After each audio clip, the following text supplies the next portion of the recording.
I may have made a mistake. The Andes are unforgiving.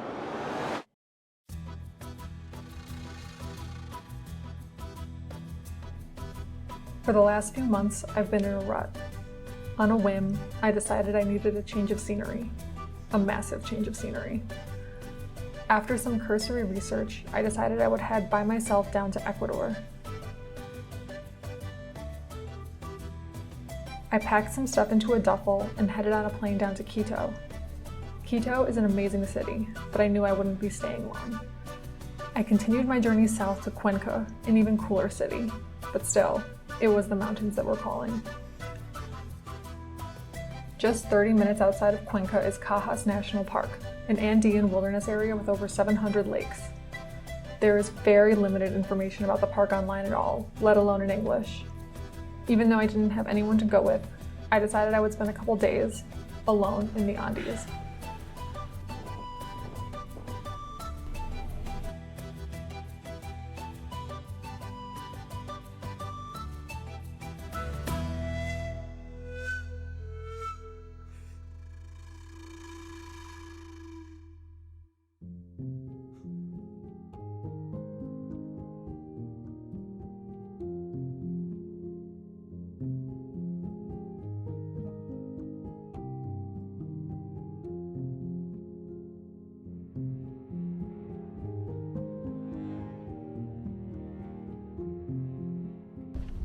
Okay, so let me just fill you in on the plan. It is high. There is not a lot of air up here. I have come to Cajas National Park, just outside of the city of Cuenca. My plan was to do 3 days, 2 nights. After talking to the rangers, they've pointed me in the direction of a trail that's really only probably gonna be 2 days, 1 night. I'm here all by myself. If you think I'm crazy, don't worry, so did the rangers. I'm excited to just get a little bit of solitude and nature. It'll be nice.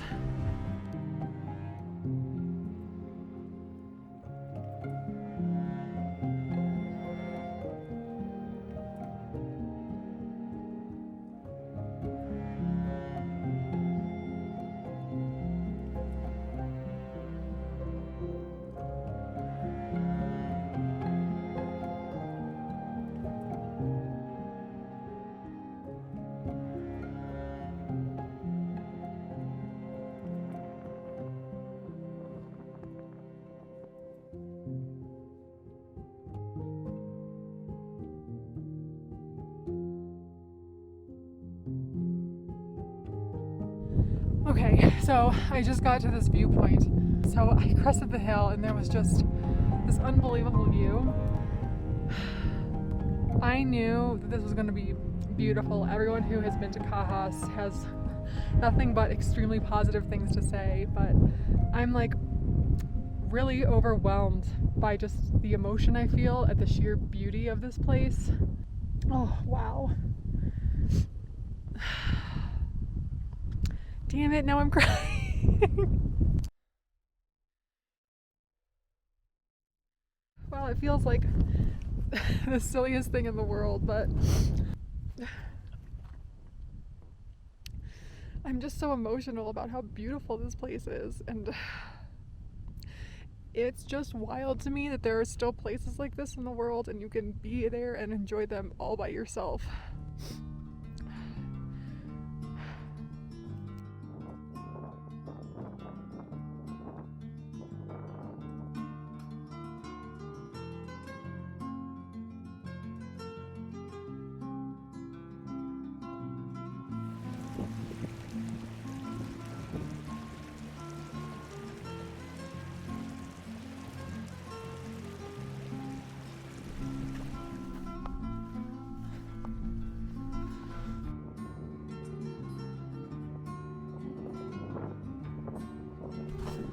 Just got to the junction of Trail 6 and 7.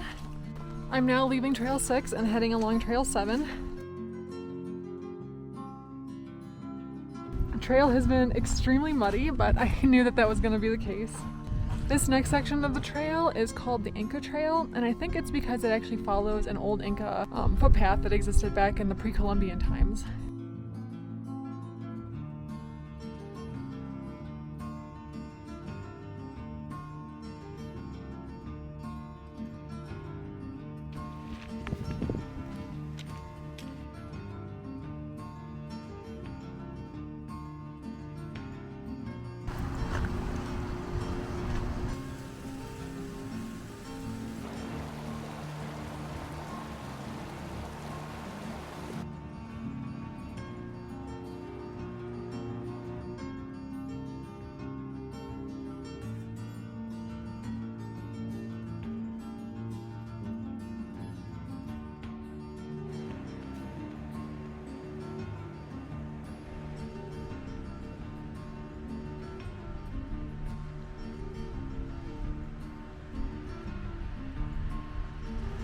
I found a campsite about 6 miles into my hike.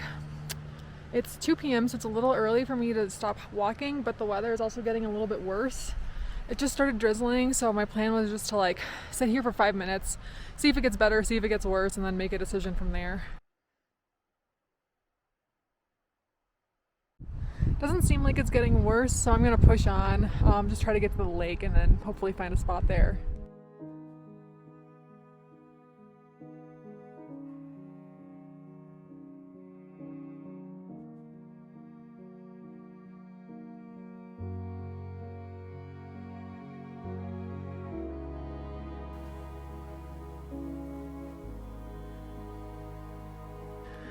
It started raining. It's kind of, I guess, how the weather is in the Andes, where it's nice in the morning and then starts raining in the afternoon. But anyways, I had to hustle to get my camp set up.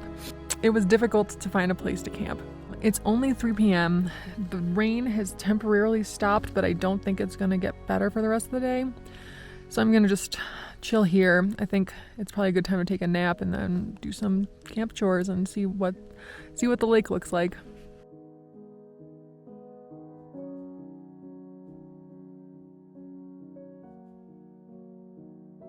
So I brought this little Garmin InReach Mini because I promised my family that I would ping them my location every night. I think they think I'm going through something. Maybe I am.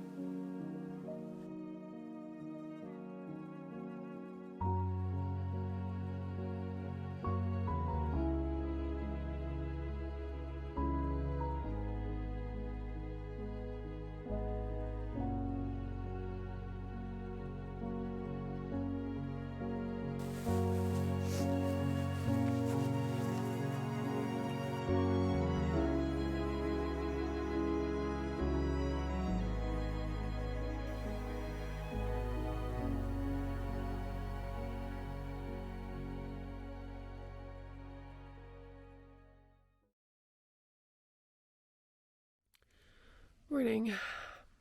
I slept pretty badly last night. I don't know why. I think I made a mistake. I quit my job about a month ago and didn't really have a plan. It's the first time in my adult life that I have been without like a source of income.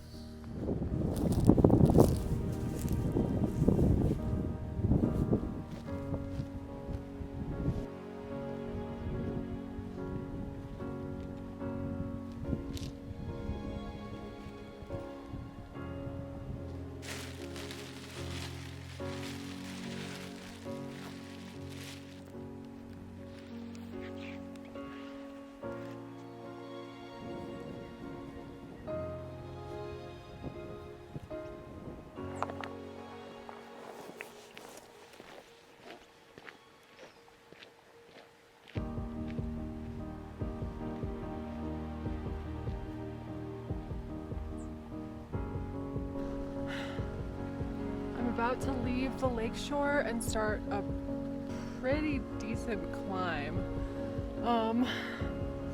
I guess since this lake is kind of in a basin, the only way out is up.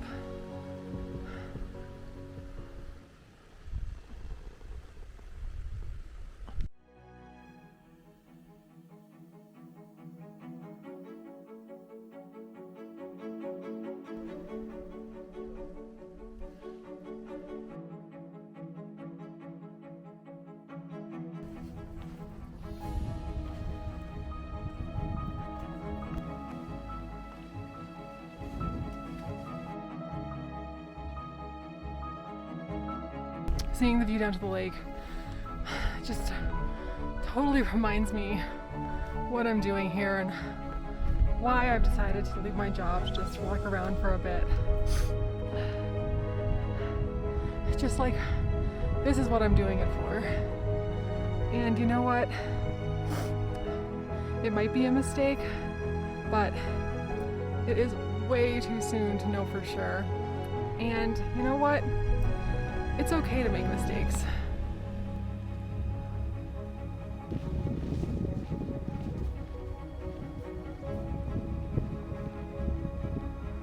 I'm just getting my first glimpse of my final destination. I have no idea how to pronounce that lake, but that is where I'm going.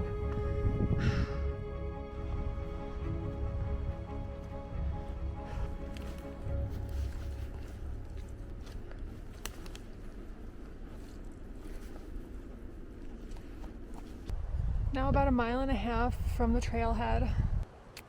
I guess I'm bummed I'm not spending another night, but I am extremely muddy, so I'm ready to take a shower.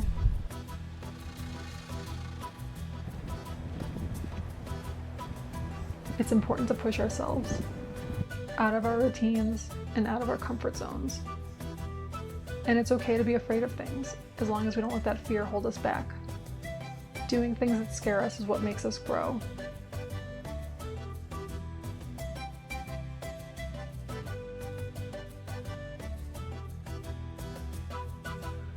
I've always had an urge deep down to push myself right to the edge of my abilities. Sometimes I fail, but that's when I pick myself up, dust myself off, and prepare to try again with the lessons I learned. Someone might have watched this and come away thinking that I'm extremely melodramatic. Someone else might have thought that this was unnecessarily risky, and I have no sense of self-preservation. We're all in different places, so when you try something, whether you succeed or fail, the only thing that matters is that you've been changed by the experience.